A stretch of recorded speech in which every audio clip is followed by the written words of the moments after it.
Hi guys, alright? He's alright. Hi. Hi. Nice to meet you, Jake. Jack, You alright? nice to meet you. Hi. Buddy, alright? Jake, you alright? What's your best moment in the Sunderland shirt so far? There hasn't been many for me, but I'd probably say mine would be at the start of the season we played Southampton. You scored? I scored, mate, yeah. We won 5-0. Mine would have been getting promoted in that League One season, so right at the start for me would have been the best moment. What makes playing at the Stadium Light and Sunderland Football Club special to you? I'd say for me it's just like yous lot, like the fans and everybody else, like it just makes the club so special, to be honest. Because without yous lot, the atmospheres won't be as good. The willingness to want to do well for like the club and stuff the demand won't be as high. So I'd say it's the fans mainly that give so much to the club and add that like something special, like you said. I think mine's been being injured for parts of the season. I think that's always kind of mentally tough.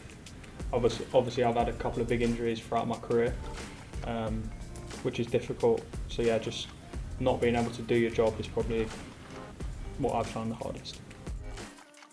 I'd say in terms of like your mind, it's just about like once the game's done, it's done. Do you know what I mean? Trying not to dwell on it for too much, whether that's positively or negatively. Just because there's always another game, there's always another training session, so you're just trying to like almost just let it go straight away and move on to whatever's next. And I think that's what I try to do anyway. Just switch off, and whether it's be interactions with other people or just trying to avoid playing football, just anything to try stay out of that like footballing mindset, I've always found helps for me.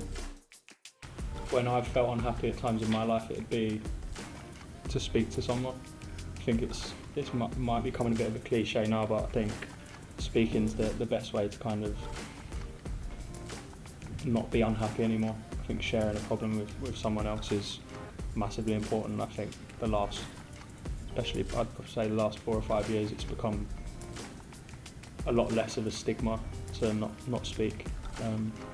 So yeah, I think speaking's people.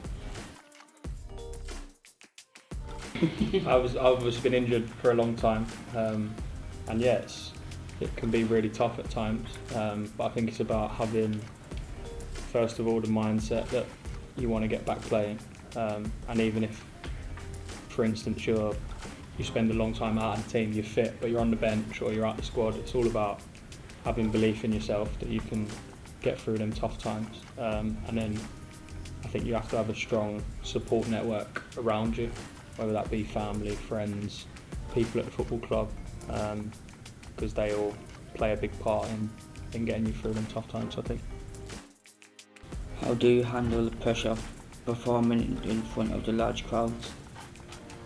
I think there's something you get used to as you play longer and longer as a footballer. I think probably at the start, when you first start playing as a 17, 18 year old, that's when I felt the most pressure to perform in front of thousands and thousands of people, because you actually think about it, and as you play more and more games and your career goes longer and longer, it's something that becomes second nature, and you become excited then to go and play in front of 40,000 people. It becomes more of an excitement feeling than a pressure feeling. Yeah.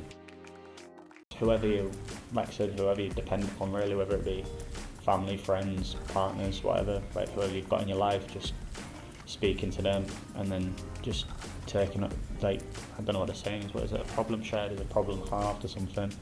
And I just think it's like quite cheesy or whatever, but it's as true as anything in the world. Because sometimes when you've got a problem or you're in the heat of a moment, you're not thinking about the situation logically, whereas somebody from an outside perspective probably is. So I think it's always better to share whatever's going on with whoever you depend upon.